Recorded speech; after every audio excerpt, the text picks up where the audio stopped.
দেবের খেলা শেষ ভাই, দেবের খেলা শেষ।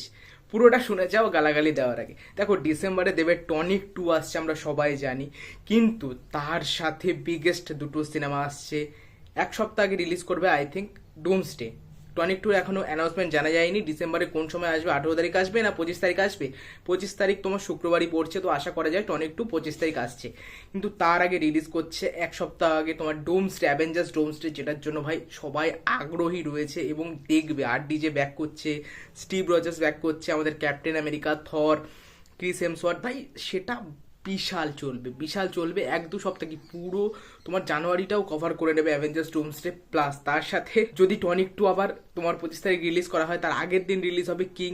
যদি টনিক 2 সেদিন আসে আমি অবাক হব না, কিন্তু তা সেদিন আসছে কিং এবং শাহরুখ খানের। তো তোমরা জানোই শাহরুখ খানের ভাই কলকাতা আধিপত্য কতটা, কলকাতার মানুষ শাহরুখ খানকে কতটা দেখতে ভালোবাসে। তো কিং আসছে, ঠিক আছে, হলের মারামারি তো হবেই। এবং আমি এটা গ্যারেন্টি দিয়ে বলে দিতে পারি ভাই, দেবের সিনেমা হল পাওয়া নিয়ে কোনো সমস্যা হবে না। সে ভাই রাজনীতিতে যুক্ত, সে যতই বলুক আমি রাজনীতিকে কাজে লাগাই না, এটা ভাই একটা সাধারণ বোকা মানুষও বুঝে যাবে যে কাজে লাগায় কি না লাগায়, সে হল পেয়ে যাবে। কিন্তু ব্যাপারটা হচ্ছে এই ফালতু ভাই সিকুয়েলের দমে একটা সিনেমা চলেছে বলে তার আবার আর একটা খাবো বলে ওইটা ভাঙিয়ে আবার টনিক 2 আনা হচ্ছে, প্রজাপতি 2 আনা হলো, কোনো দরকারই ছিল না, আবার টনিক 2 আনা হচ্ছে। একটা সিনেমা অ্যানাউন্সমেন্ট করতে হয় বলে করে দিলাম, এখনো গল্পের ঠিক নেই, কিছু ঠিক নেই, অ্যানাউন্সমেন্ট করে দিলাম। জানে তো ভাই আমার নামে সিনেমা চলবে, লোকে যাবে, লোককে বোকা বানাবো, চলো বানিয়ে দিই একটা ফ্যামিলি ড্রামা। আমি ভাই কোনো রকম এক্সাইটেড নই টনিক 2 দেখার জন্য। কেন যে আনছে আমি জানি না, কারা এক্সাইটেড রয়েছে আমি জানি না। আবার সেই পরাণ বন্দ্যোপাধ্যায়ের সাথে তিনি পেয়ার করবেন, কেন করবেন, কি কারণে করবেন, কি আছে, কোনো নতুন গল্প বলা তুই এনে শুধু ফ্যামিলি ড্রামা নিয়ে আসবে কেন ভাই? সিরিয়াল তো দেখছো, সিরিয়াল তো দেখো না, কেন আবার টনিক 2 আনা? যাই হোক, দেবের সিনেমা হল পাওয়া নিয়ে কোনো অসুবিধা হবে না, কিন্তু সেরকম যে কালেকশন করে আসে প্রজাপতি 2, প্রজাপতি যেমন ডিসেম্বর দেবের সিনেমা চলে তেমন চলবে না।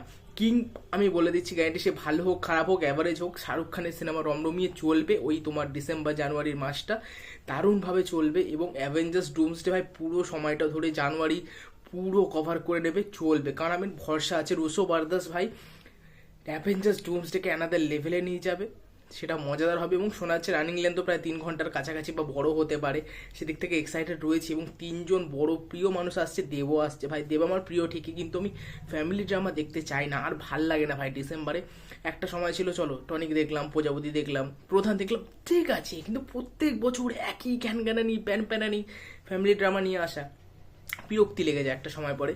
দেব যেমন ব্যাম্বুলের সাদা নিয়ে আসছে, সেটা আমি এক্সাইটেড দেখার জন্য। ডিসু 7 দেখা যাক কেমন টপিক আনে, সেটা নিয়ে এখন কথা বলছি না, সেটা ভালো টপিক আনলে ভালো। কিন্তু ফ্যামিলি ড্রামা সেই টনিক 2 ভাঙিয়ে খাওয়ার চেষ্টা, এটা আমার একদম পোষাচ্ছে না। কিন্তু অ্যাভেঞ্জার্স ডুমসডে আসছে 18 তারিখ, সেটা ভাই রাজত্ব করবে। শাহরুখ খানের কিং আসছে, সেটা ভাই বিশাল রাজত্ব করবে। টনিক 2 ঢাকা পড়ে যাবে ভাই, ঠিক আছে। দেব প্রমোশন তো বিশাল করে, কিন্তু কিংয়ের কাছে ঢাকা পড়ে যাবে। শাহরুখ খান আসছে ভাই, আবার 2 বছর পরে ব্যাক করছে, চাপ আছে ভাই। টনিক 2 এক্সাইটেড নই ভাই, তেমন কোনো সিনেমা আসছে না দেবের যে আমি এক্সাইটেড হবো টনিক 2 সেই ফ্যামিলি ড্রামা। তো আমি শাহরুখ খানকে দেখার জন্য এক্সাইটেড আছি। কিং, অ্যাভেঞ্জার্স ডুমসডে ভাই, R DJ, Robert Downey Junior back করছে, কি চাই ভাই, কি চাই, ঠিক আছে, দারুণ এক্সাইটেড আছি।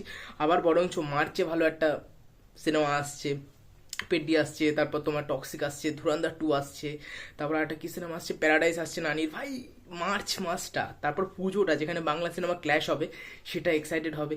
তো এই কটা মাস রয়েছে, মার্চ, অক্টোবর এবং ডিসেম্বর, ভাই সিনেমা লাভারদের জন্য, সিনেফাইলদের জন্য ভাই আলাদাই ট্রিট হতে চলেছে। এবং দেব গেল ভাই, টনিক 2 গেল, আমি একদমই এক্সাইটেড নই, ঠিক আছে। ভালো হয়েছে দেবের খাদান 2 আসছে না, নাহলে খাদান পুরো খাদানেই চলে যেত আমার মনে হয়। তো দেবের চাপ আছে, আরে কোন রকম এক্সাইটেড নই টনিক 2 এর জন্য ভাই, ঠিক আছে। অ্যানাউন্সমেন্ট করেছে, ঠিক আছে চলো দেখে নেবো একবার কি করা যাবে দেবের সিনেমা। কিন্তু ওই অ্যাভেঞ্জার্স ডুমসডে আর কিংয়েরও চাপ আছে ভাই। রবার্ট ডাউনি জুনিয়র ব্যাক করছে, যখন ভাই সকালে সিনেমা দেখার মানে যেটা চালু ছিল না, যে সকালে সিনেমা দেখবো কি 8টা-7টায়, তখন ভাই অ্যাভেঞ্জার্স এন্ড গেম রিলিজ করেছিল, তখন গিয়ে দেখেছিলাম সকাল 8টায় সিনেমা। সকাল 7টা থেকে চালু হয়ে গেছিল আইনক্সে, তখন থেকে ভাই মানুষ ফ্যান, এবং অ্যাভেঞ্জার্সের ফ্যান, রবার্ট ডাউনি জুনিয়রের ফ্যান কলকাতায় বা চারিদিকে বলো ভর্তি ভর্তি রয়েছে।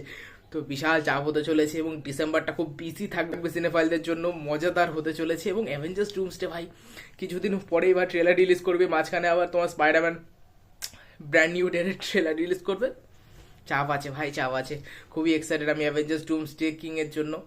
আর টনিক টু, থু।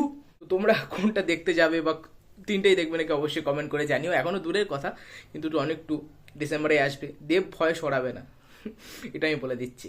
তো ভিডিওটা এই অবধি, তোমাদের কেমন লেগেছে অবশ্যই কমেন্ট করে জানিও। টাটা।